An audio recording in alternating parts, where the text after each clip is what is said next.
ایک تاجر کی ایک ہی بیٹی تھی۔ جب وہ بوڑھا ہو گیا تو اس نے اپنی ساری جائیداد بیٹی کے حوالے کر دی۔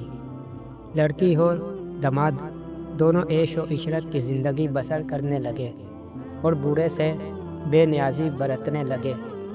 وہ بوڑھا ایک سوداگر سے 1,00,000 دینار ایک رات کے لیے ادھار لے آیا۔ رقم کو لوہے کے صندوقوں میں ڈال کر بیٹی اور داماد کو بلایا اور کہا، میرے پاس دیناروں کے 10 صندوق موجود ہیں۔ میری وفات کے بعد ایک صندوق راہ خدا میں دے دینا اور باقی تم رکھ لینا۔